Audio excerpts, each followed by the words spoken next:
life is difficult. Once you accept that life is difficult, life is no longer difficult. Right? The power's in the acceptance. Grade 3, that's when grading gets introduced.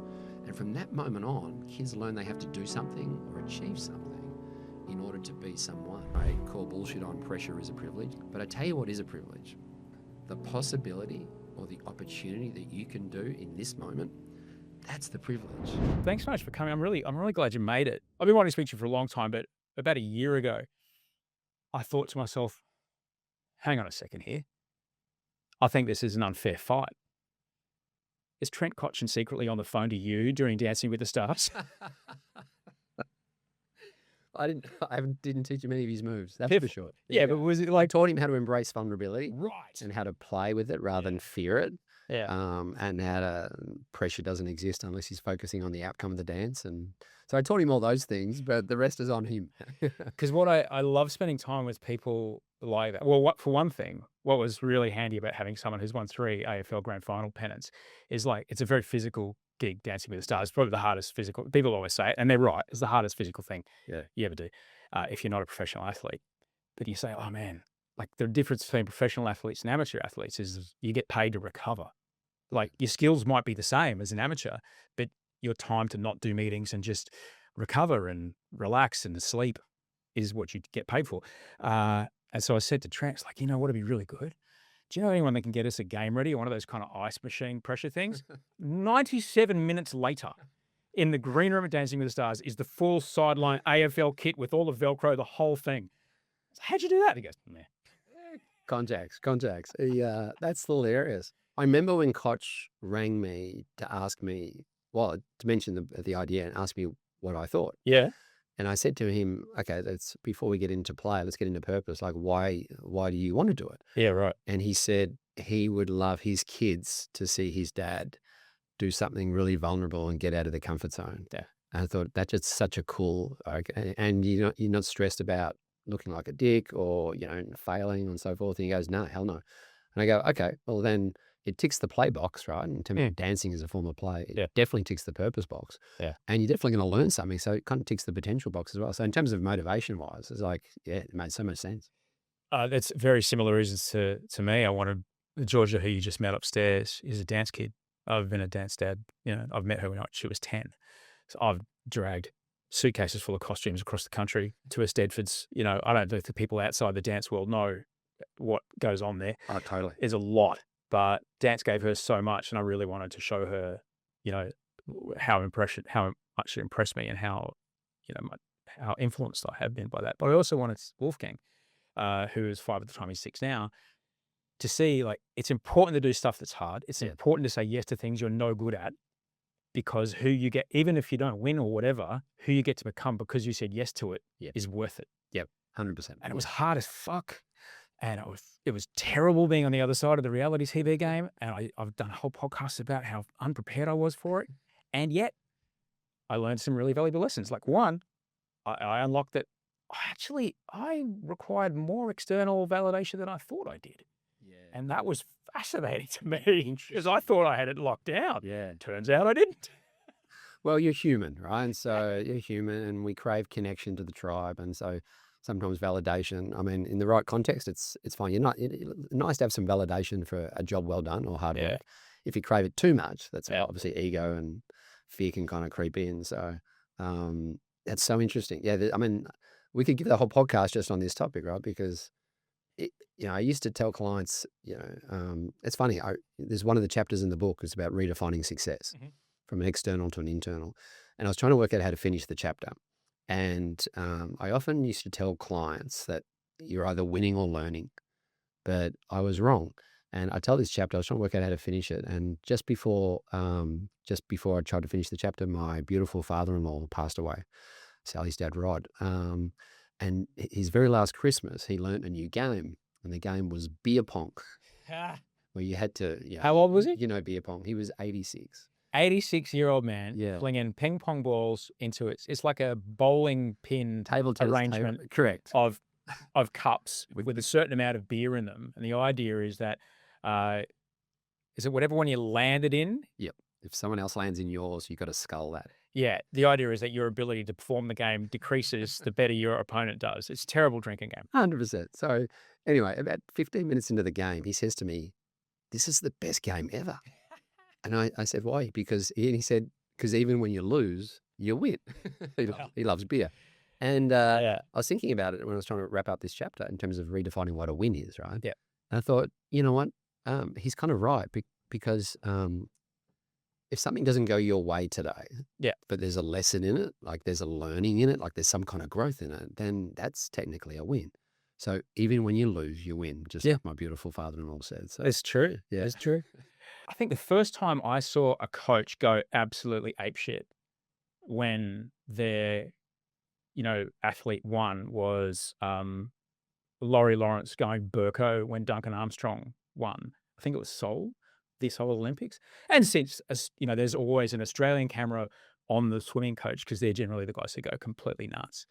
When you're watching your clients, you open the book with a story about watching Ash Barty at the French Open, but when you're watching your clients, say, for example, Richmond getting their first pennant in 37 years, Yeah.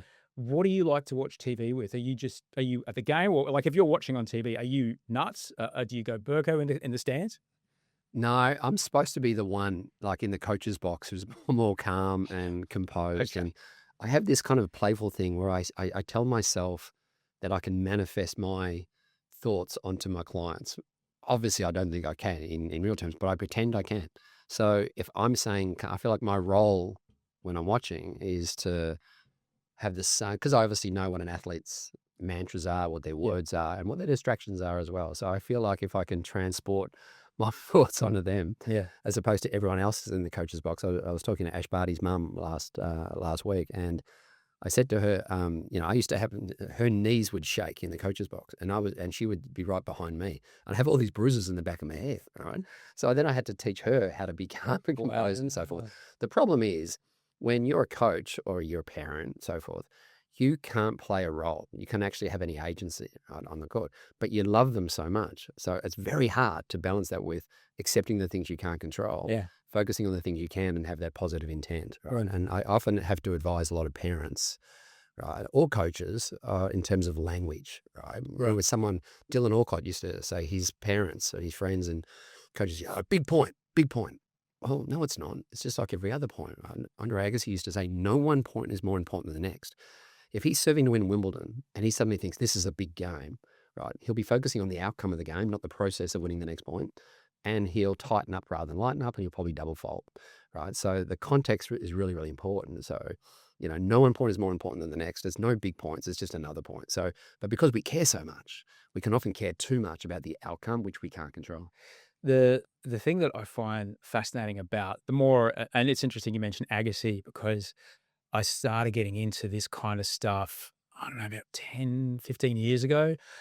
Agassi's former tennis coach, Jim Fannin, wrote a fantastic book about what it was to coach Agassi and the ways that he spoke about it Yeah. and how he drilled it down. And, reading your book, people may not realize, and if we're recording this right after the Australian Open, people, might think about that in the back of their minds. Or if you think about an NRL player kicking for, converting a try, high performance is actually quite boring.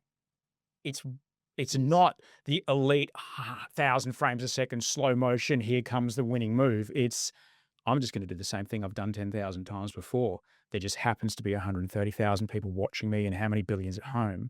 But this is just me running and jumping over a thing to win the thing at the Olympics. Yeah. That's it. It's actually quite dull, isn't it? Totally. And I mean, take out the word high from high performance, right? Because I've never quite understood that term, because no one ever focuses on low performance, right? It's just, what is the performance techniques? I don't know. Some news departments do focus on low to play performance, but you do mention that in the Richmond story.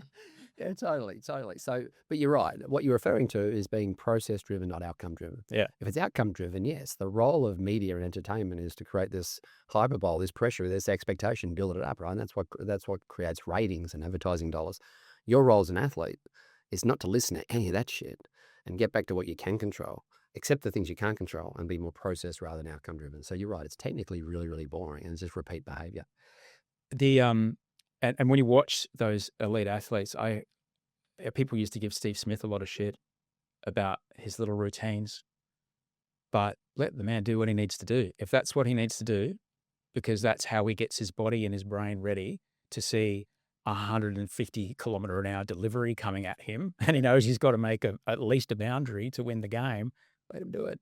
Confidence comes from learned experience, right? And yes, some of the rituals, Rafa pulling his undies out of his pants in between, not standing on the lines between points, and Steve Smith with his mannerisms and so forth.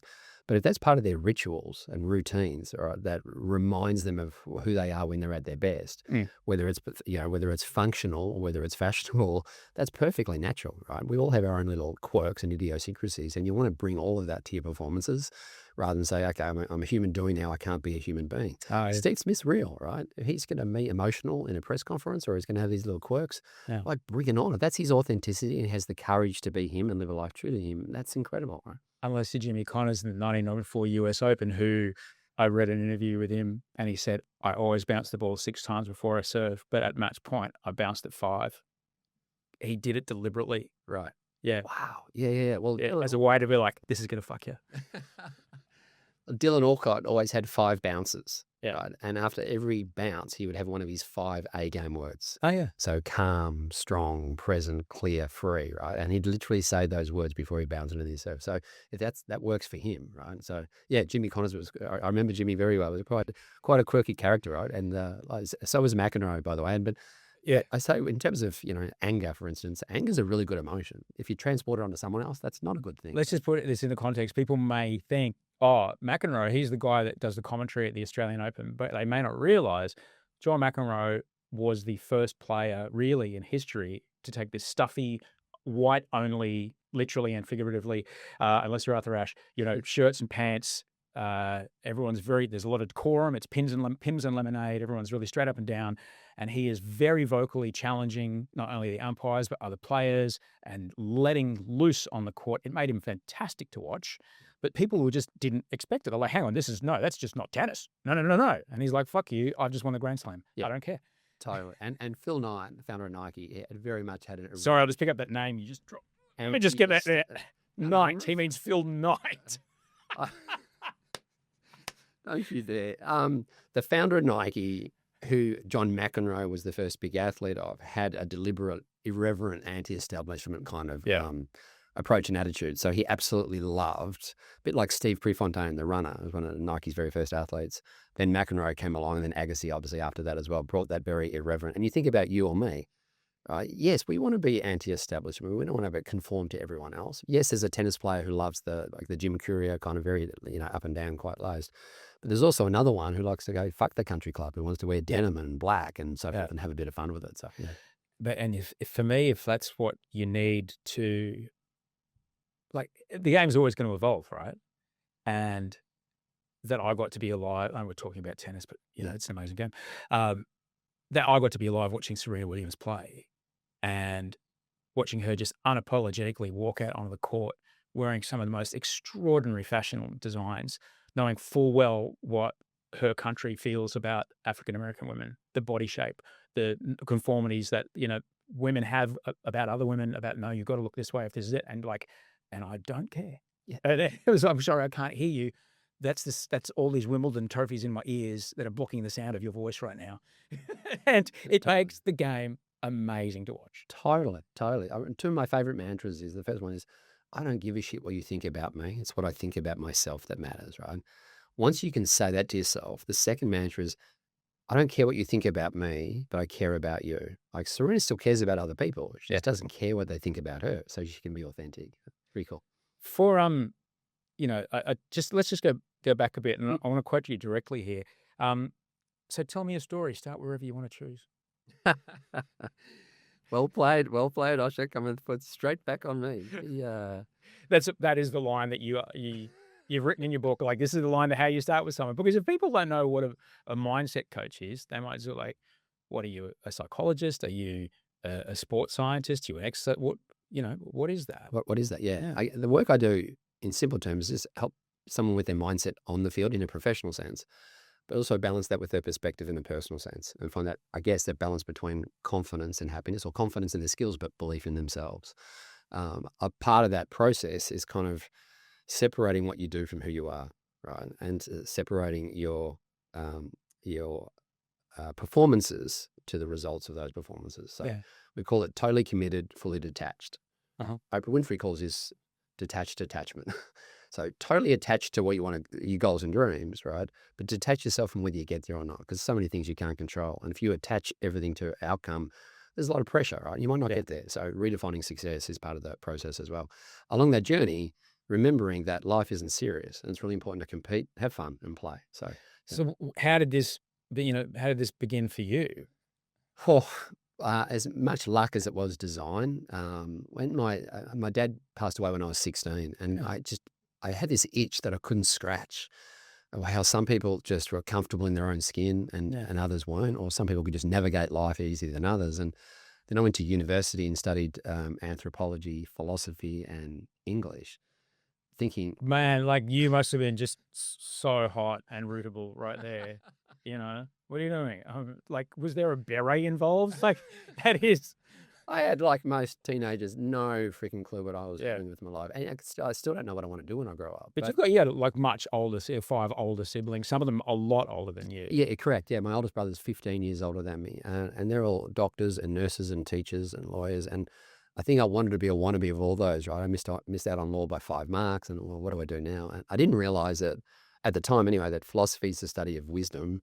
Anthropology is like humans and human behavior. And I just loved English because I love storytelling and reading books. And then I joined the Australian Hockey Association. And hockey is a sport in Australia that's very strong participation but low profile. So, Field hockey, Field hockey, sorry, not the ice version that they have in the States, exactly, Canada and Europe. Yeah, correct. Yeah. And so I had a lot of freedom to play. So we changed the name of the team to the Kookaburras and created a National Hockey League. And it was 1992 Barcelona Olympics. I'm 21, 22 years old. And Nike was a very African-American, not very Australian. So I became their first kind of sports marketing manager in Australia and signing up athletes and telling their stories in Australia. You signed Warnie? I did. Holy Shane, smokes. Yeah, Shane and Kathy and wow, Wayne and Leighton Hugh and a whole bunch of others, and had a fantastic time. And Nike's very much two things they're passionate about. One is athletes and two is storytelling. So storytelling is obviously, Just Do It and Air Jordan and so forth. And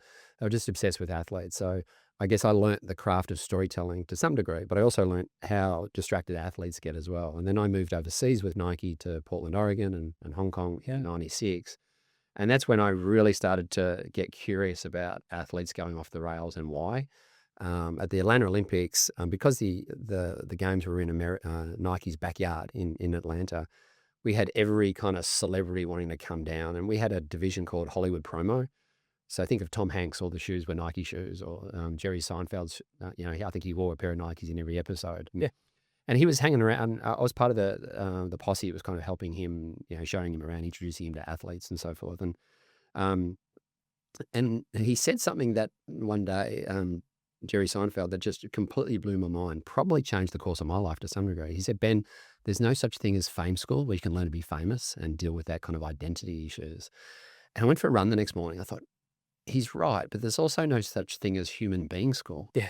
Where you can learn to be, a human being first and a human doing second. And with the grading system that comes in grade 3, kids believe they have to do something or achieve something in order to be someone. So they kind of become, socially determined rather than self-determined at the age of 9 years old. And I just think the human's too young for that. And so I just had this kind of curiosity. And when I left Nike, I continued to mentor athletes that I'd stayed connected with. And when I came back to Australia, but hang on a sec. There's 2 things you mentioned there, and I just want to go back to one of them, which really stuck out for me because one of my closest friends in the world also lost his father when we were just teenagers, and none of us had any idea of what to do.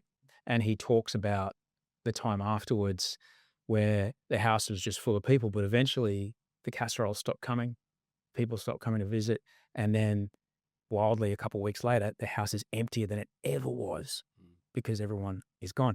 You write in the book about, it was around then you started to experiment with a thing called perspective walking. And I'd love you to kind of explain, like 16 is pretty young to start thinking about that kind of stuff. How did that show up for you? Yeah, I remember just trying to make sense of how am I going to get through this kind of grief. And Again, I'm talking retrospectively, but there was no kind of, sequential learnings here. It's kind of looking back on that particular Yeah. chapter and kind of navigating how did I get through it. Mm. And I write in the book about my mum's relationship with faith and belief and trust. And I didn't quite understand religion at the time, probably still don't, but I was fascinated how she was navigating. This is her soulmate Yeah. who's hoping to spend the rest of her life with. And she picked up Dad's cleaning company. She'd worked in other fields, but hadn't worked in his actual company. And I used to listen to her, cry herself to sleep at night and so forth. And so I'd have, beautiful conversations with her. And I remember one day she was driving me to school and I just asked her, how are you going with all this? And she said something that was quite profound. She goes, I still talk to Dan, which is his name, Daniel Crowe. I still talk to him every day. I said, obviously I can't see him, but I think he can still hear me. And kind of referencing that was kind of like an angel. And I thought that was a really powerful metaphor for me in terms of almost dedicating the rest of my life to my dad a little bit. And that's why I started to understand the power of dedication. Yeah. And that was part of the healing process. The other one obviously is just through connection and love of family and friends. So that very much, if I didn't have that sense of connection to family and, laughter was a really big thing for my dad. And so the family, probably black humor to some degree. Oh. But that got us through that as well. And I kind of learnt this, I guess, through osmosis, some of these principles that come through in anthropology and philosophy and that being more purpose-driven as well. Because as a kid, we're told feelings aren't facts, but as a kid, you don't have the ability to overpower. Your body's just flooding with these hormones that didn't exist before. And to be flooded with this thing, to have the space to go, maybe this isn't right. Maybe everyone is actually pretty cool and no one's actually staring at me. As far as you're concerned, everyone is staring at you and everyone thinks you're an idiot and you can't, it's as real can be for you. How at 16 can you find a separation from that? Yeah, and I rebelled against that. I went off the rails a bit. I didn't want to go to school, and I did become very rebellious in a lot of other ways as well. And I had some incredible role models that brought me back in line, and some of them were teachers. I remember Father Shane at Whitefriars, Anne-Marie White at Whitefriars College. They really took me under their wing. They could probably see what was happening and how much I was grieving as well, but struggling to... What did that look like? What did an adult helping a 16-year-old kid look like? Constantly just checking in. Maybe giving me a few chop outs if I hadn't got my homework on time, driving me home from school, treating me as an adult and kind of having adult conversations, just finding probably soft ways to not to interfere too much, but often you can just help someone with your eyes, or just, touch on the shoulder or so forth. There was just little things that made me feel that I'm not alone on this journey, that I've got people looking out for me. And that's a really, really powerful part of the process. Dr. Billy Garvey talks about that. Like, just be interested in a young person. That's the best thing you can do for a person that, like a kid of a friend who's struggling. Just be interested in them. Yeah. As you said, speak to them as if they're an adult, because everyone else that in their close cohort is probably speak to them like something's wrong with them.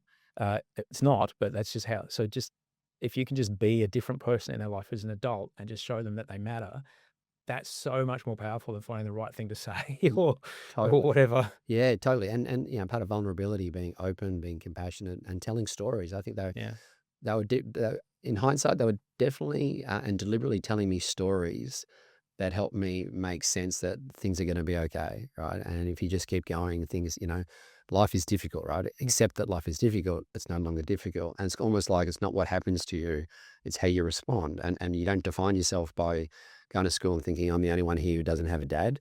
It's kind of like, I've still got an angel in there, but how you respond from that. And I guess being, sense of possibility and opportunity, but kind of staying true to me, if Dad had I like having a laugh at things, and I probably lost my humor there for a while. So just slowly bringing that back was really, part of the healing process as well. Besides Jerry Seinfeld saying, hey, there's no such thing as fame school, there must have been someone along the way who, you've got your career path at Nike, you're chatting with Phil Knight, your mate Phil, you've obviously saying like, there's a home for me here at Nike, I can go with this. At what point did someone say to you, hey, this is the thing, you just do that? What I'm doing now, you mean? Yeah. In terms of the mindset? I think it was in 2012, Stephanie Gilmore, A surfer. yeah, 8-time world surfing champion. She got attacked by a random drug addict out the front of her apartment, and Terrible. Yeah, happened in Coolangatta, like awful. Awful yeah, thing. and with a hammer, and she cracked her skull and broke her arm, and she went off the tour. And through her family and through her sponsors, asked if I'd do some sessions with Steph. And it was probably the first time that I took someone through, I guess, the whole process. Not that I knew it at the time. Similar with Richmond, right, from a team point of view. And to see her come out the other side and find her purpose in life and establish her values and establish, I guess, a mindset to put things in perspective. So Yeah. again, don't be defined by your setbacks, defined by how you respond to them. And the vulnerability she showed through that process as well, that it just, and to see her then the following year win the world title, then win another 3, but be so happy as well, a bit like Ash. That was probably the first time that probably a few of the sponsors and other CEOs that I mentor going, well, why don't you do this full time? Right. I had a consultancy business and I was doing business plans, but not people plans. And someone says, it's the people plans that people need a lot of help Yeah. with, right? And so that kind of, morphed into, again, it was just a hobby Yeah, right. with some AFL coaches. And it wasn't until Richmond in 2016 Yes. and 17 Yeah. where like it wasn't supposed to happen that quick. Yeah. And then 2018 happened with the Australian cricket team and Sandpaper Gate and then Ash Barty and then Yeah. Dylan. And then it kind of just exploded after that. And Yeah. in 2019, I took a gap year to work out what I wanted to do when I grew up. And there weren't any gaps, so I didn't grow up, but I traveled the world just to socialize these principles. And it blew me away that almost every country I went through, we were all struggling with the same thing. Mm. Then 2020 happened. The whole world had a gap year with the pandemic. It gave me time to kind of codify this and kind of then put it back out in the world. You mentioned religion before. Yeah. I was brought up in a similar school to the one that you talked about 11 years old. I was like, hang on a second. If I'm created in this person's image and this thing that I'm doing feels really good and I'm supposed to burn in hell for doing it, I think I'm going to do the thing that feels really good. And that was it. I was out. And it's kind of, been fortified by curious inquisitions into actual history and like, hang on a second, wait, what? The first person to write about him didn't actually know him. And even then it was like 30 years after he died. Okay. Great story, but you do you. Yet I've always been fascinated by the parallels between a lot of these things that you describe and you work with.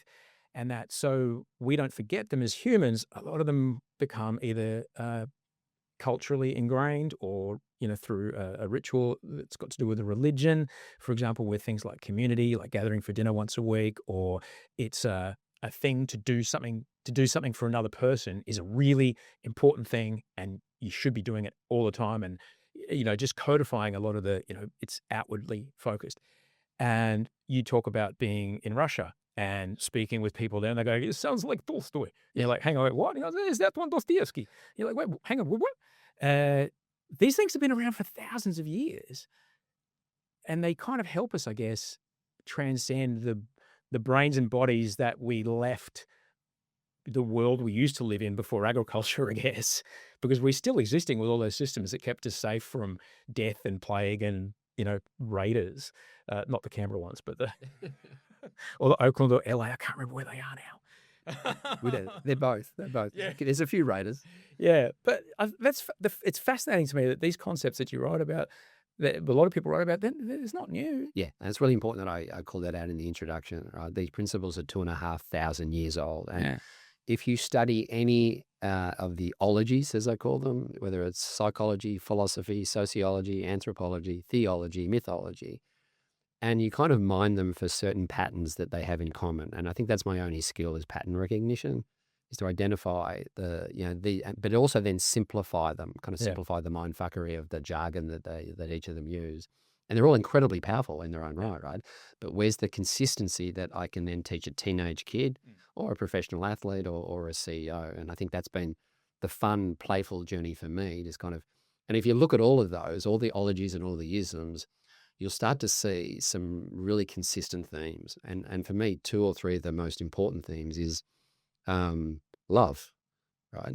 And for me, I'm probably less religious and definitely more spiritual, but you'll find across all of those, when it's all said and done, the belief that you're worthy of love, like no matter what, just as you are.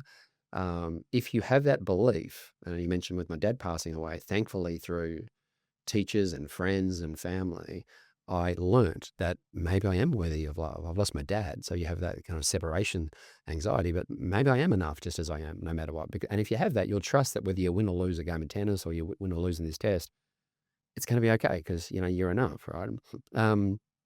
I guess you could call that attachment, right? That I'm worthy of love, belonging, connection, and attachment.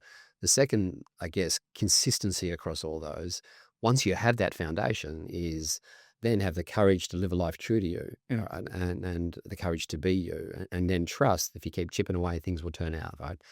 To realize your potential. And I guess that's called courage. And both those principles exist, love and courage. Indigenous tribes call this roots and wings. Foundational roots that you create through the sense of family and love and connection, but then the courage to spread your wings and see how far you can go. I think all of those, and while there's 9 chapters in the book and they all have a different problem to solve or a different, mindset to shift, Yeah.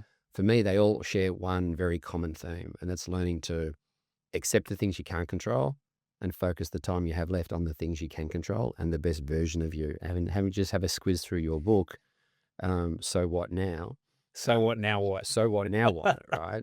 I think, in the first 2 pages I picked up, those themes were deeply embedded. Because if you don't accept yourself, your imperfections, or accept the things you can't control, you're going to suffer, right? Yeah. So, oscillating between, can I do something about it? If so, take action. That's agency, right? Yeah. If not, can I accept it? Right? And so those principles aren't mine or yours, right? They've been around for thousands of years. But I just think we're so distracted today as a human race for a whole host of reasons that we're struggling to accept things or even just make a decision and take more agency in our Can we lives. talk about acceptance for a sec? Because that is, that's something that I know it's the thing that has delivered me from some of the grimmest, most dangerous, mental health challenges that I've ever faced. It doesn't mean that it's easy to do. No. All right. It's a simple sentence to say, can you accept it? If not, can you do anything about it? Can you do anything about it? Okay, great. Do something about it. If not, can you accept it? That is like you mentioned him in the book. That is like Sergei Bubka level, level to jump over from. He was a pole vaulter for people who are too young. Yes. That is like a power lift to do. It's like an impossible thing. It's just like you may as well. I'm going to lift the Sydney Harbour Bridge with my little finger. Like, no, of course I can't accept that I've broken up with this person, or that someone I love has died, or I've lost my job. What happens to us if we can't find acceptance? By definition, if you can't accept things, you'll be comparing and judging yourself accordingly. You'll get out of and create all this unnecessary interference. So there's so many challenges if we don't. As a human race, we suck at acceptance. It's one of the most powerful mindset muscles we've got access to, and we don't understand how to harness. We're not trained how to do it. And because there's so much interference today, our boundaries have been crossed. We struggle with it so bad. When the first time I read The Road Less Traveled, it's one of the top 3 most important books ever written. Right now, you don't need to read it because it's a deep psychology book, but the punchline was on the first page, and it was actually the first 3 words of the first page. Right? The first 3 words of this book are profound. Life is difficult. But the second sentence was the clincher. Once you accept that life is difficult, life is no longer difficult. Right? The power's in the acceptance. Yeah. And there's 2 things in particular we need to learn to accept. One is ourselves, our own imperfections, right? So I'm not comparing myself against Osher or anyone else. So I'm not judging myself negatively as well. And then the other one is accepting the things we can't control, right? I think for me, self-acceptance begets acceptance. You need to have that foundation first.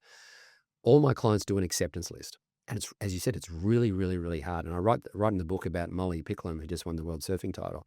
Just really struggled with acceptance and, rings and goes, Crowe, I can't get my head around this concept. Help me with this concept, right?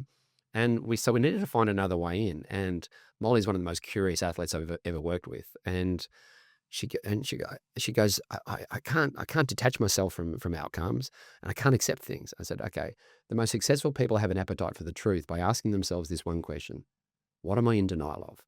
So, Molly, what are you in denial of? And what she created was a just admit it list.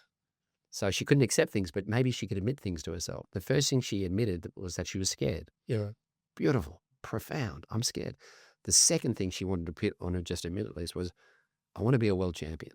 Whoa, how's that for two extremes? Yeah. Then she could transport those onto her acceptance list and practice letting them go. And I think that's so powerful. But she was also taught how to bring self-compassion. So if you and I were doing a session right now and said, righto, Osha, what are some things that you may not be accepting, say about yourself or where you're going, right? The first thing you might say is what most people say, I need to accept that I'm imperfect. Yeah. Right. Okay. I accept now bring self-compassion into the room. What would because they're best mates, self-acceptance and self-compassion. What would self-compassion say to that? Self-compassion would say, that's okay. You're also original. Okay, beautiful. What's something else you need to accept? You might say, I need to accept that I don't have it all figured out. Self-compassion, what would he say? He'd go, well, that's okay. You're a work in progress. Right. Self-acceptance might say, I can't please everyone. Self-compassion says, that's okay. It's not your job in life to do so, right? When you start to understand these things, right, and you can have an acceptance list every day, except that I was stuck in traffic on the way here, right? Except, so if you can kind of understand the power of just self-acceptance and then start to identify, say, in a performance sense, things you can't control, that if you don't let them go, you'll focus on them, and that will always cause pressure. And typically it's expectations of others, because I can't control what you think of me. Yeah. And expectations of outcome, because I can't control the future. Yeah. So they're always the two that will create emotional or outcome pressure that will sabotage that performance. It makes sense that you're fascinated with English because you do talk a bit about that. That we as a community, as a society, have shifted our definition of the word expectation. It used to be something we can't control, and it's now something that we expect to happen. Yeah. What happens to us when our expectations are, and an example would be, say you're going to get married on Saturday and the forecast says, well, I'm going to bring something bad into here because it's going to confuse things. Humans are terrible at acceptance, but also terrible at assuming percentage possibilities. We're terrible at this is why casinos are great. If it says, hey, there's a 10% chance of rain on Saturday, fine, I'm not going to cancel the marquee. It's going to be great. And so when it rains on Saturday, it wasn't going to rain. I expected it wasn't going to rain. No, it was a 10% chance that it wouldn't. This is what 10% looks like. Now you feel terrible because it's raining and you expected that it wasn't going to happen. And that sucks. So what happens when we change the way, when our expectations become not this is something I can't control, but I definitely am for sure counting on that to happen? Yeah. That's always creates suffering, typically in the form of pressure.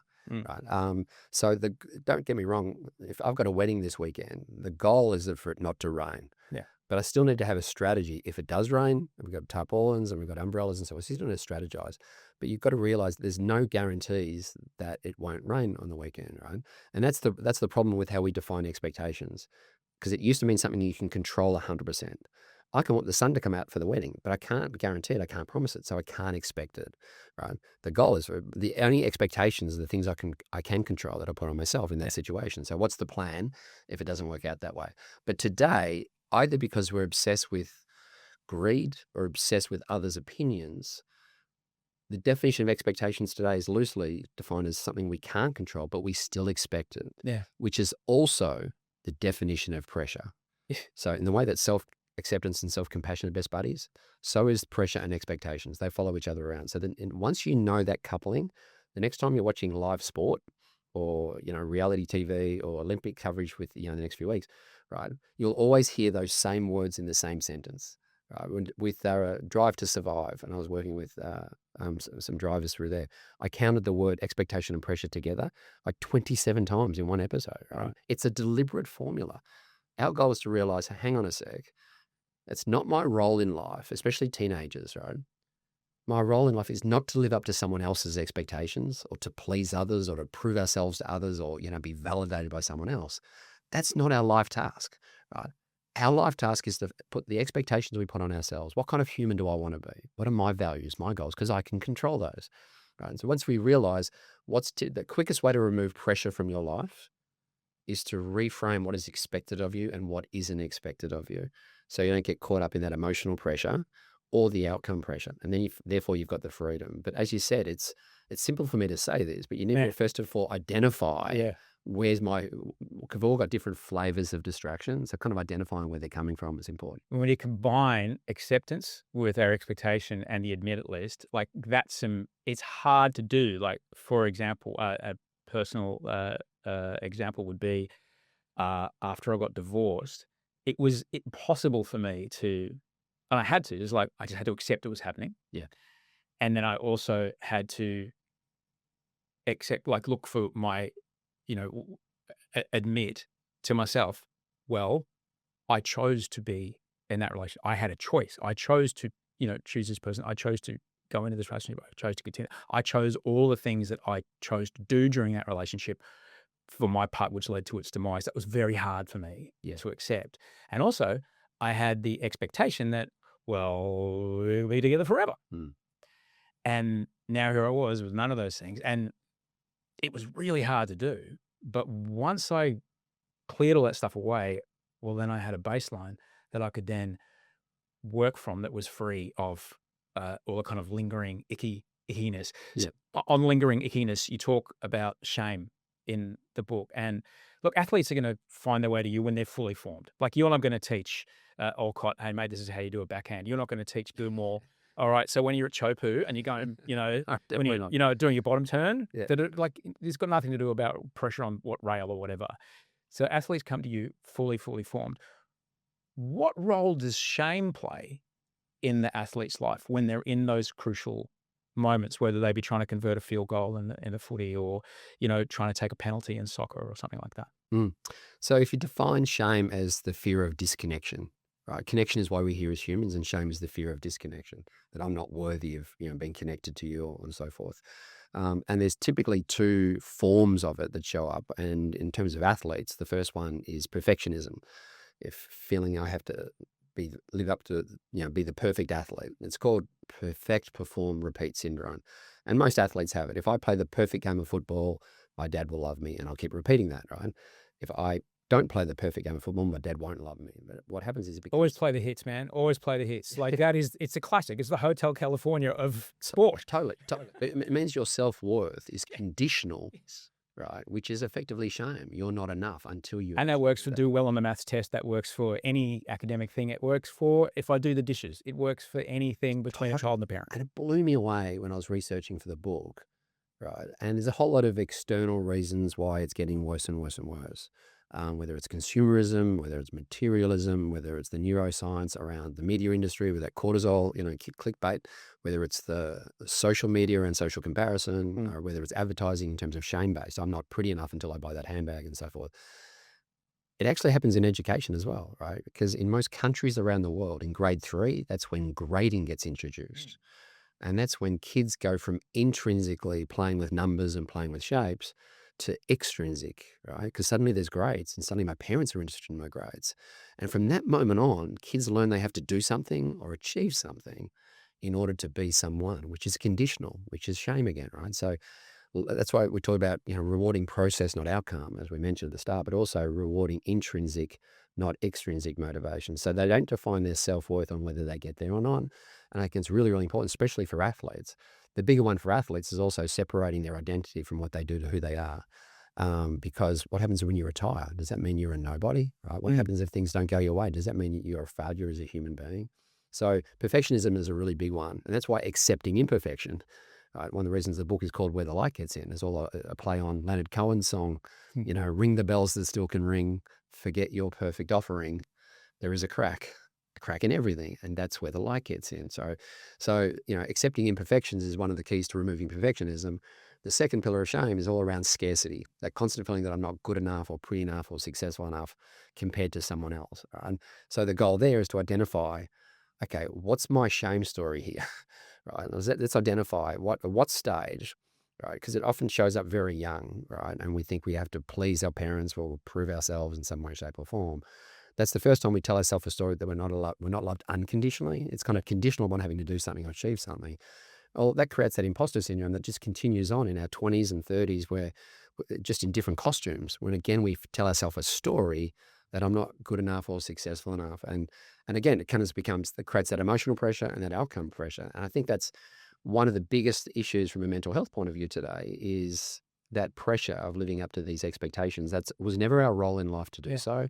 And I think if we can reframe what is our role, become more self-determined, not socially determined, and reframe the beliefs and the stories that are holding us back is part of everyone's journey, I guess. I wouldn't want you to, and I'm not going to name names, but And when I say, you know, just picture an elite athlete that's done something dumb in the public eye, and then they have to return to the field or the game and play. And, people know, whatever elite athlete, all it doesn't matter what code, what sport, anywhere in the world, people cheat on their partners, people do dumb stuff, people, get caught, doing a dumb thing, gambling or whatever. Like, it's going to happen because they're humans and they do human stuff. They're high profile people under a lot of pressure.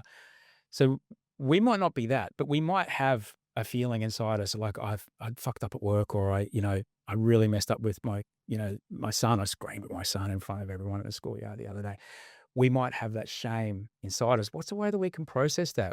I'm not saying like we're about to go for match point, just same as any other point, Andre. Come on, I listened. Not when we're known, but how can we process that shame that we might have inside us to help us be free of it and not make choices based on it? Because when we make choices based on shame, we tend to, it's like scratching eczema. It just gets worse. Yeah. So how can we maybe process that? Yeah. First of all, separate guilt from shame, right? Guilt is I did something wrong. That's okay. You can work with that. You can apologize. You can explain. You can learn from it. But shame is I am wrong. That's far more fundamental. Yeah, right. So identify the difference between the two. And if you've done something wrong, own it, right? Admit it, be vulnerable, right? Don't be in denial or blame or, try and find a hiding place for it, because you can't bullshit a bullshitter, right? We're pretty onto it as a human race. We know when someone's full of shit. So yeah, if someone makes a mistake, right, identifying that's imperfection that also connect humans the most, right? You mentioned Steve Smith, right? When he had that press conference, right, made a mistake, owned it, learned from it. We saw the human that was Steve, right? And then Steve learned it's not what happens to you in life, it's how you respond. And your greatest growth always comes from your darkest times. Always. Because it unlocks three things: humility, grounds you in the brutal facts of your reality, right? Life sucks. These are the cards I've been dealt, and this is my lot in life. Then it unlocks your core values, right? Because these verbs that hold you accountable to yourself, right, when you're at your best, but you draw down on them when you're at your worst, because you have to get through some energy source to get you through this dark period. The third one is curiosity, right? Okay, where to from here? All right, how do I get through this? Who can help me? And curiosity turns adversity into possibility, right? And it replaces the cortisol, that fear hormone, and replaces it with dopamine, like this pattern recognition drug, that aha drug.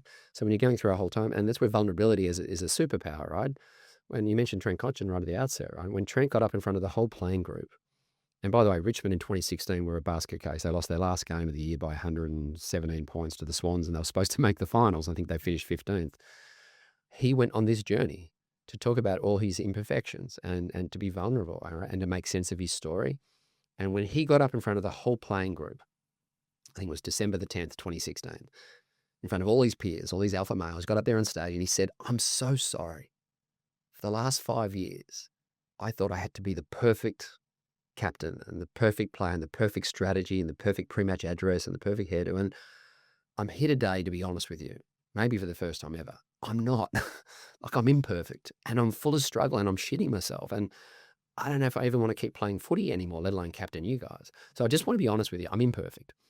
But I've also learned something else about myself. I've also learned that I'm worthy of your love, belonging, connection, and taking you on a journey." Right?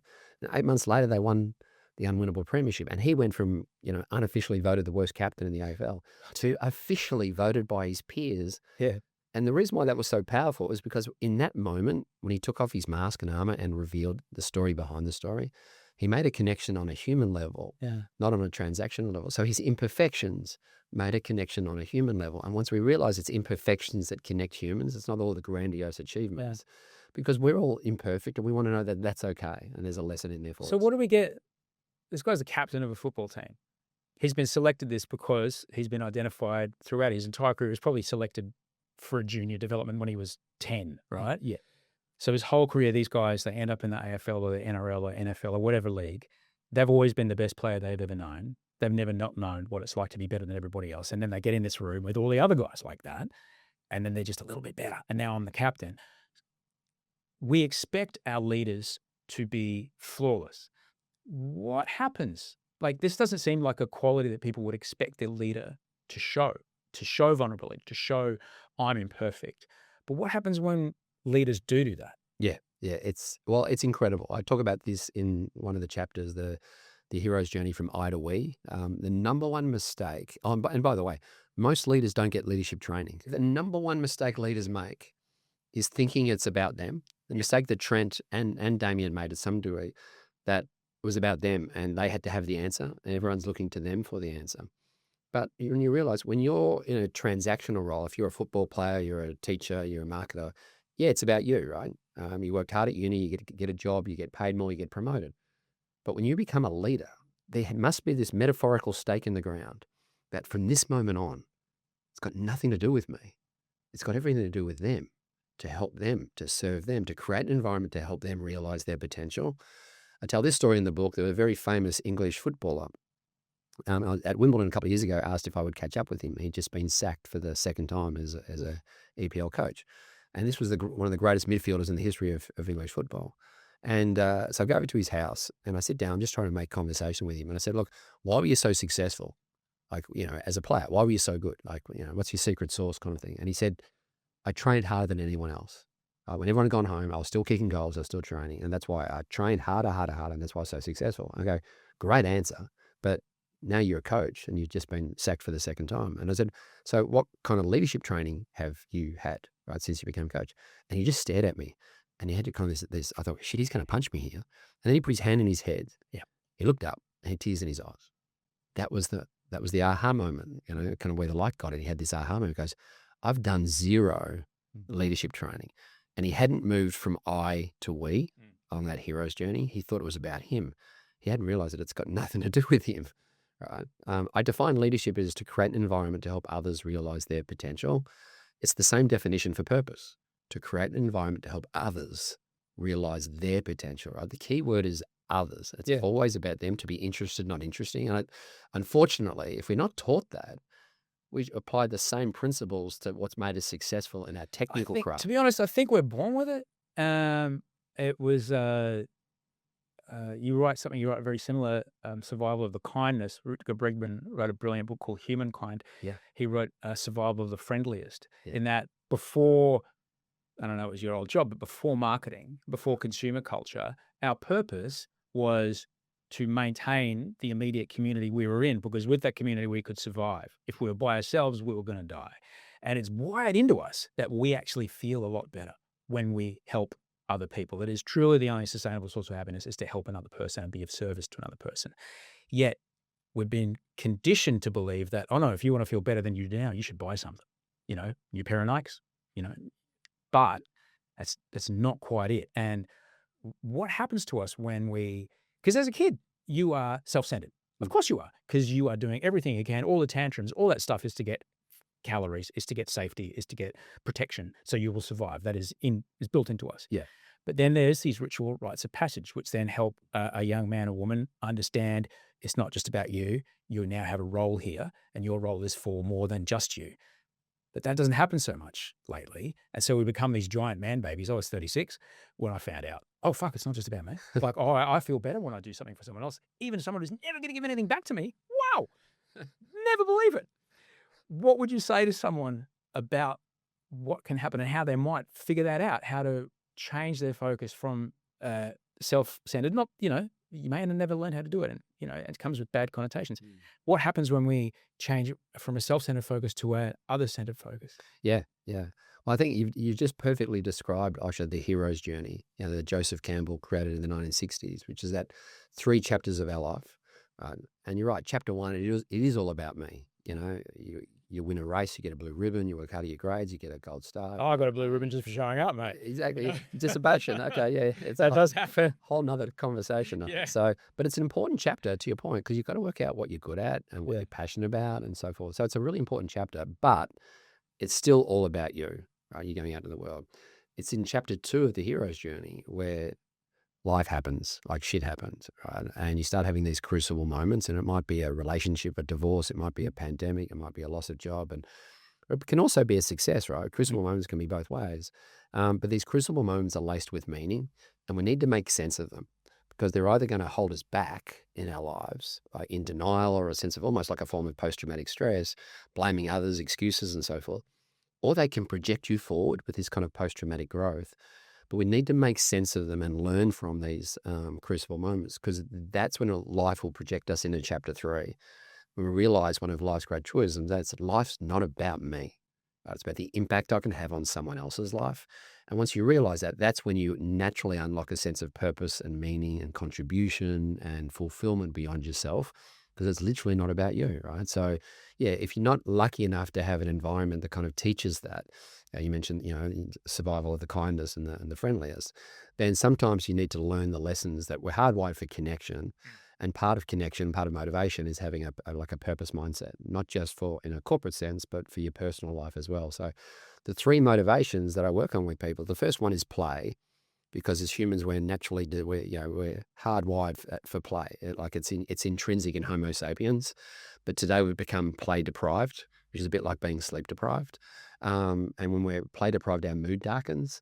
So, the opposite of play isn't work, it's fear. So you're either in the play state or the fear state. So that's really, really important. Anything you do any moment of the day, it's a form of play. Right? Play's not table tennis. Play's just curiosity or creativity or experimentation or just being in the moment and problem solving, like we're playing right now in terms of our conversation. The second one is purpose, though. The play that I do has a purpose, right? Whatever I do with my life, it has a reason. That reason really matters. So it's really important. You don't need to save the world, by the way, right? You can just have one person's world and have an impact on them, or an animal, or so forth, or nature. But being a sense of play and a sense of purpose will be different for all of us. And then the third one is potential. As long as we're learning and growing and getting outside of our comfort zone, but also believing in our potential and believing what's possible, I think that's, if we've got those three motivations in our life, and you can teach that at a pretty young age, right? How can I be the best part of someone else's day today? You can teach an 8-year-old that, right? So, and then they start to unlock. The most amazing thing happens when you unlock a sense of purpose mindset. You realize that life's not about you. You lose ego and you lose fear, because it's literally not about you anymore, right? And it's pretty powerful when I remember when I was writing this section in the book, I was trying to find a story, an anecdote, and obviously there's a lot of elite athletes in the book, but there's also a lot of, anecdotes from other places. And my son and I were visiting my mum a few years ago, and there's this milk bar around the corner owned by a Cambodian lady. And we were sitting there having a coffee and some lunch, and she came over and she started talking to us, and she started telling stories of how she escaped Cambodia and the Khmer Rouge, and she lost all her family except for her son. She still doesn't know whether they're still alive. And my son was hanging on to every word she was saying. It only went for about 15 minutes. It was one of the most profound 15 minutes we both had. The next day, he's playing football. And before the game, the coach asked the kids to dedicate their game to someone else who maybe have helped them along the way, or it's just helped their perspective in some way, shape, or form. Well, anyway, my son Ned played the game of his life, like best on ground, incredible, right? And on the way home, I said to him, like, who'd you dedicate your game to, right? Hoping it was me. And he said, that lady we met yesterday in the milk bar, I dedicated my game to her, right? And I was just like, whoa, okay. We don't understand the power of dedication, right? I had two friends who died when I was pretty young, similar to my dad. I dedicate part of my life to them. Power of dedication, you don't even have to know the person, right? What would Robin Williams say in this particular, or what would Ted Lasso say in this situation, right? So, yeah, we can find mentors and dedicate part of our lives to someone who's either helped shape us, either in a very, personal sense or an anecdotal sense. Is pretty powerful. I guess another version of that would be, I mean, if all goes well, in about 6 weeks from now, I'll be 16 years sober. And part of that process is making amends to people to try to clean up the messes that you've made, unless it's going to cause further harm. Yep. And so I asked my guy who guides me, he's much like you, but I don't pay him. I said, what do I do with those people? He goes, you live the rest of your life dedicated to not being the guy that did that. Yeah. And another line he would say is, well, I've got good news. The good news is you get to live the rest of your life not being that guy anymore, and dedicating your life to not doing that, and doing it because of, in amends to that mistake, that choice. You now get to live your life in the opposite direction. It really helps. It really, really, really helps. And what you just described is another form of the serenity prayer, right? Yeah. And I think about, I feel like that prayer has been following me my whole life, right? Because if you talk about, the serenity to accept the things you can't change, the courage to change the things you can, and just that wisdom to know the difference. Whether you're Kobe Bryant or you're at Alcoholics Anonymous, right, or a young kid, if you learn agency and acceptance that way, Yeah. it's pretty cool. You mentioned play before, and I just for people that sport works because it's a great analogy. We get to see the actual, oh, that's what that person's doing. It's much easier to observe the kind of concepts you're speaking of on the sporting field than it is anywhere else, than music or something like that, because, oh, right, I can see the difference in that person's focus moment before they take the point or whatever. And play particularly, the opposite of play is fear. If you look at a player, an athlete who is out there, yes, high profile, yes, grand final, yes, all or nothing, we're going to get relegated, we're out of the league next game if this doesn't happen. But if you see someone who's playing, they are unstoppable. I would note, I mean, you're more an AFL guy perhaps, but I would, Gavin Wanganeen. If you look at Gavin Wanganeen, like he's a kid playing backyard footy. Reece Walsh, Latrell Mitchell, they're giant, huge, powerful men, but their mindset is of like, I'm 8 and I'm playing my big cousins and this is how I'm going to beat them. And because they do that, you can't defend against it. Yeah. And it's extraordinary. Yeah. How do people access that sense of play in those really high pressure moments? Yeah, there's two ways to do it. Well, there's quite a few ways, but it's either a confidence issue or a belief issue. And confidence is evidence-based, like it's learned experience. You have confidence in your skills and it kind of becomes repeat behavior. But you also have beliefs, right? And certain beliefs hold us back. I'm not worthy to be in this grand final team, or I am worthy to be in this team. And for me, one of the most powerful beliefs that it's either nature or you nurture it is to believe in your potential and trust that you'll find a way through. Because if you think about it, if you believe in your potential and trust that in this grand final you'll figure it out, it fundamentally changes your relationship with uncertainty, right? You can't control the future, you're not that good, but you can control your relationship with the future and with uncertainty purely by believing in your potential and trusting that you stick together or stay true to yourself, right? Because that unlocks this incredible sense of possibility and opportunity, right? This potential of what you can do in this moment. Yeah. When someone has that intrinsically, like Reece Walsh last year or Dusty Martin, it's like, give me the ball, right? A lot of athletes don't want the ball in their hand in the last minute of the game, right? But a lot of athletes do. You just mentioned Reece Walsh, like a tear kind of came to my eye, just how emotional I feel thinking about that moment. Not because I'm from Queensland and, 8 in a row, but just because watching an athlete, considering what he went through, Yeah. because who he is, he's an Aboriginal man, he's got shit piled upon him from the greatest of heights. He was in the car in Back to the Future with a dump truck of poo on him, trying to play and trying to perform, and still was able to just do that. Yeah. Fuck Yeah. me. Yeah, he created a boundary for himself, right? And there's a few different ways we teach that, but he's effectively in the flow state. Mm. The flow state is identical to that play, purpose, potential I mentioned. Like 3 stages of being in flow. One is a sense of autonomy and agency, the freedom to play. The second one is doing something that really matters. Obviously, playing in a grand final matters, right?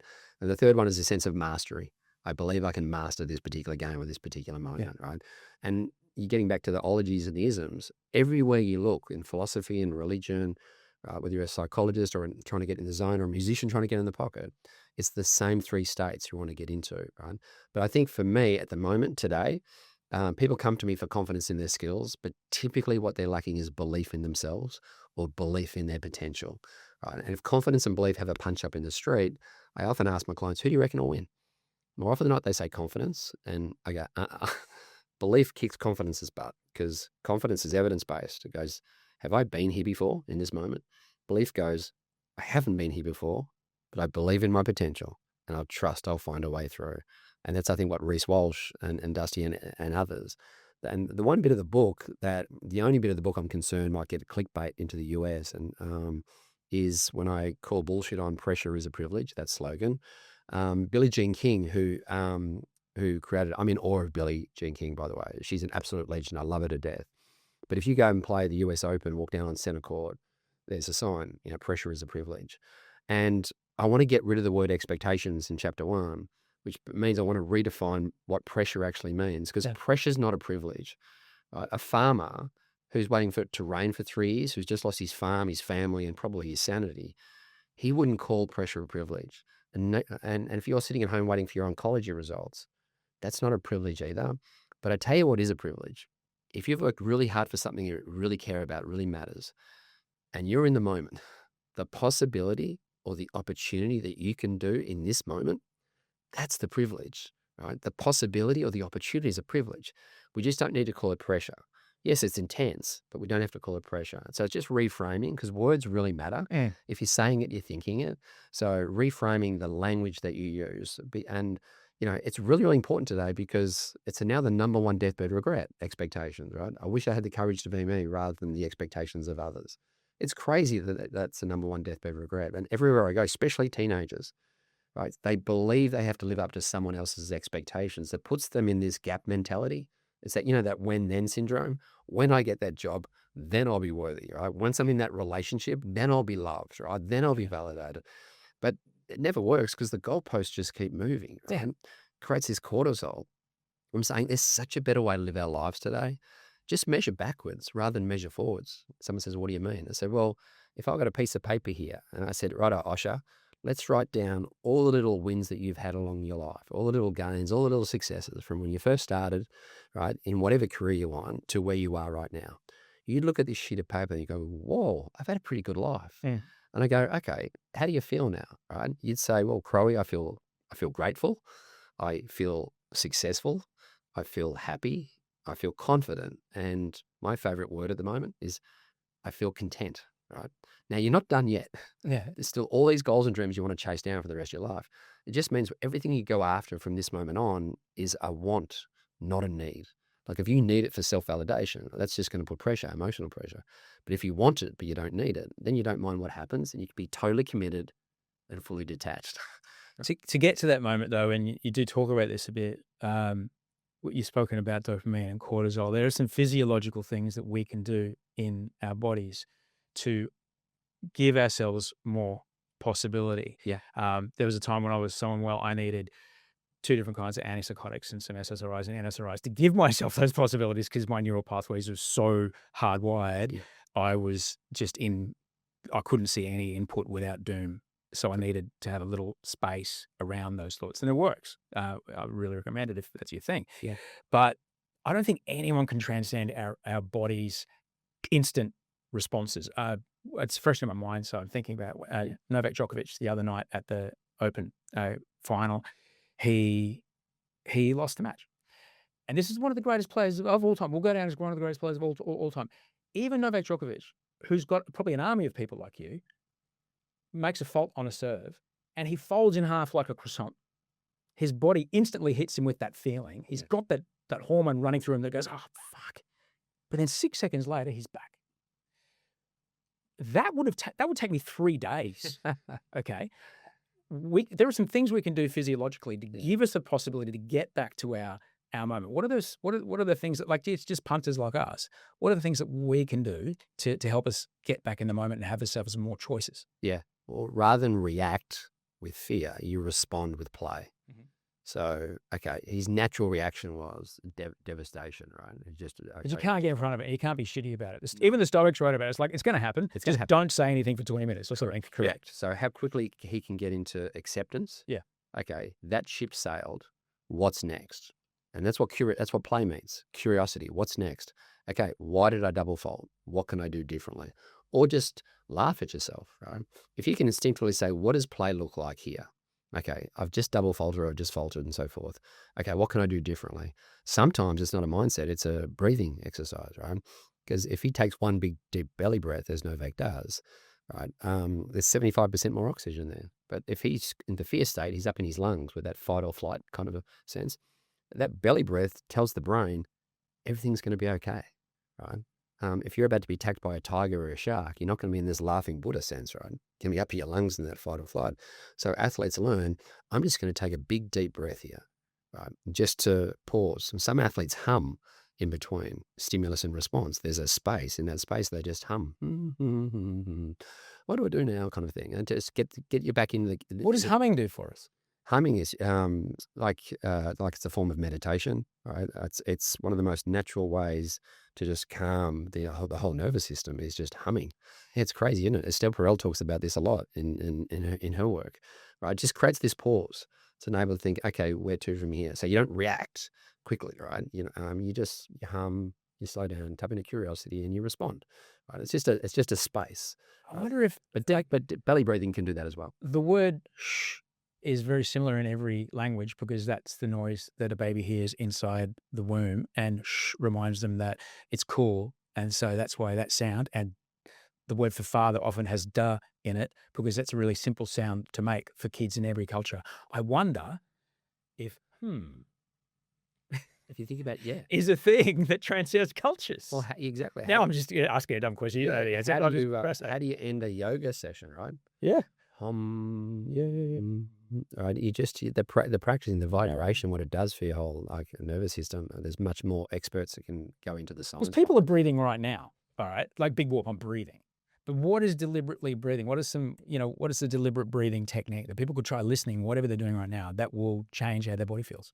Yeah. In the book, we write about, I think, 6 or 7 different types of breathing, depending on whether you want to get to sleep or you want to perform and so forth. The one that I used the most, even before this session started, was just box breathing or belly breathing. And you can Google it. But it's basically you breathe in while breathing out with your diaphragm with a breath, and hold it for 4 seconds, and breathe out for 4 seconds. So it's 4, 4, 4, 4, right? That for me just starts just to relax and tell the brain, I'm going to be okay here, right? I'm not under attack. But a lot of people use the cry breath, which is like, like 2 inhales with your kind of all that tension, like when you're crying, right? When you're sobbing. Right? Picture a 3-year-old realizing that they are going to get a turn on the slide and it's going to be okay. That's the noise they make. Yeah. They're resetting. Yeah. And you're kind of just breathing out, right? So, there's the Wim Hof method, which is the fast breathing and so forth. So, you find which breathing technique works for you in a particular moment. I think it's really powerful as well. And tell me about, because Wolf and I tried it last night. What does it mean what does it do for us when we're going to bed at night, when we think about the things that went well for us today, and we start to think about the things we want to go well for us tomorrow? It's not, it's not manifesting. I don't want to think that I'm wearing a linen shirt and dinging some crystals around here. What does it do for our brain when we go, tomorrow I've got this game, I'm going to play really well. I'm going to do my best, and I'm going to take my breaths, and every point's just a point. Yeah. The 2 things in the book we talk about is redefining success, and then redefining what a win is, to your question.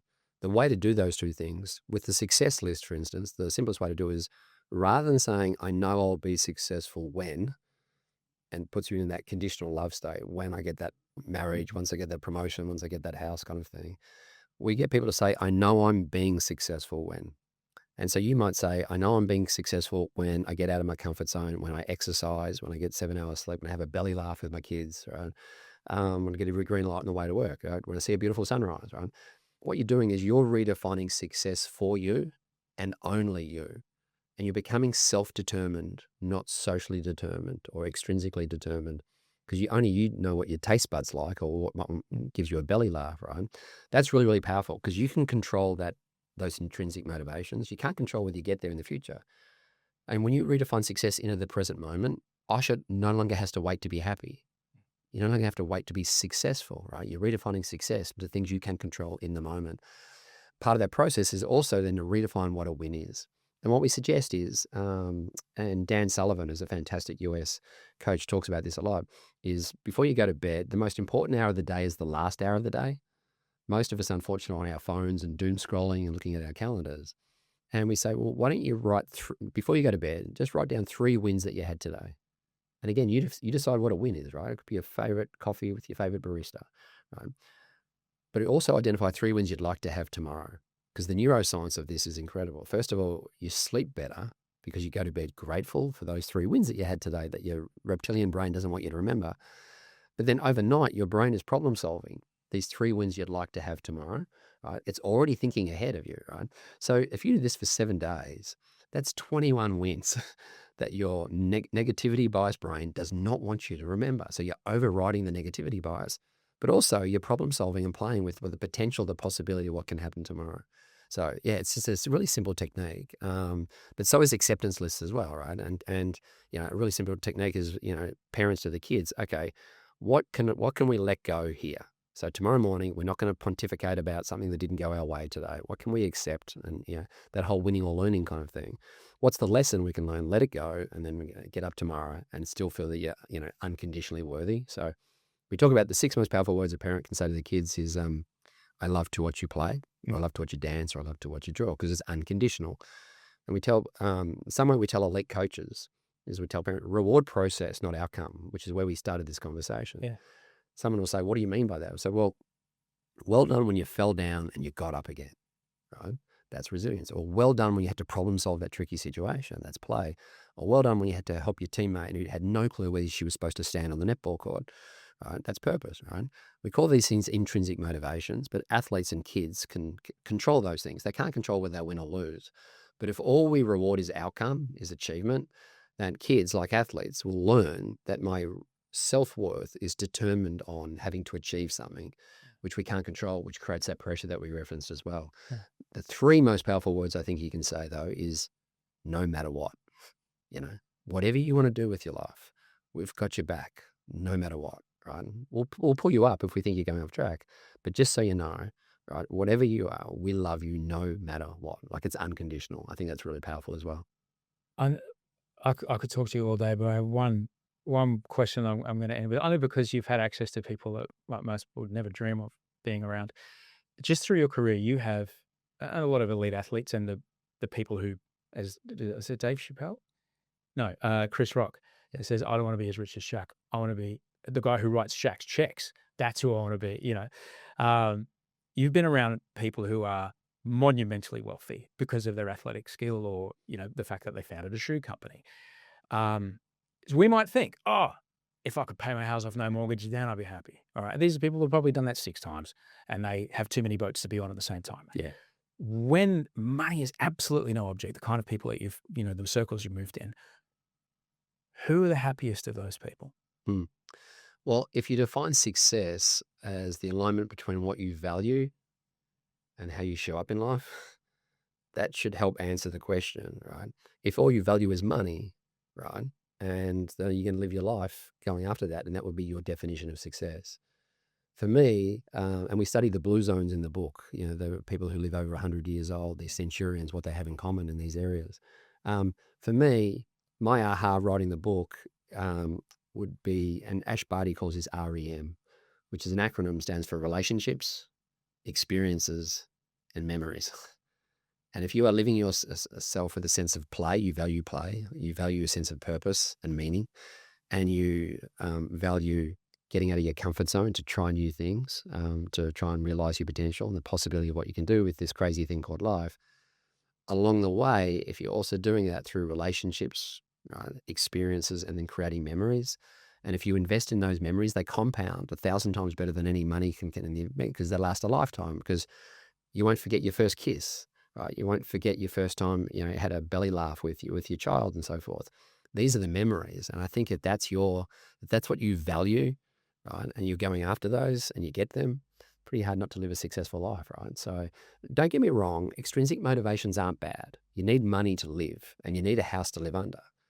But if it's the detriment of your intrinsic motivations, the things that really light you up, and I did a lot of work in the finance industry after the Royal Commission, and just noticed this whole generation of this like 50 plus alpha males who have woken up and they've achieved, but they weren't fulfilled, right? They were so extrinsically motivated to the detriment of the intrinsic, and their kids have grown up and left home, and they're all having this kind of cats in the cradle moment of, oh shit, what just happened in the last 2 decades, right? In terms of my perspective, in terms of what was important to me. And I think if you can get the balance right, don't get me wrong, I don't have a client on the planet who doesn't want to win, right? Yeah. Doesn't want to be successful, whether it's a corporation, an athlete, or a team. But in terms of how you define success within things you can control intrinsically, you focus on those things, the big things will take care of themselves. It's so counterintuitive, it's not funny. But for some reason, we've gone, in the last 3 decades as a human race, we've gone so external, which we can't control. But if we go internal, focus on the things you can, those big things will take care of themselves. I'm glad you're in the world, man. Thanks for writing this book, and thanks for coming around to chat. I could really speak to you for 10 straight hours, but I'm not going to because now you've got other stuff to do. That was fun. Thank you for everything. Feel good? Very good. Thank you for everything Thanks, you do man. as well. It's a privilege to spend some time with you. Oh, thanks, man.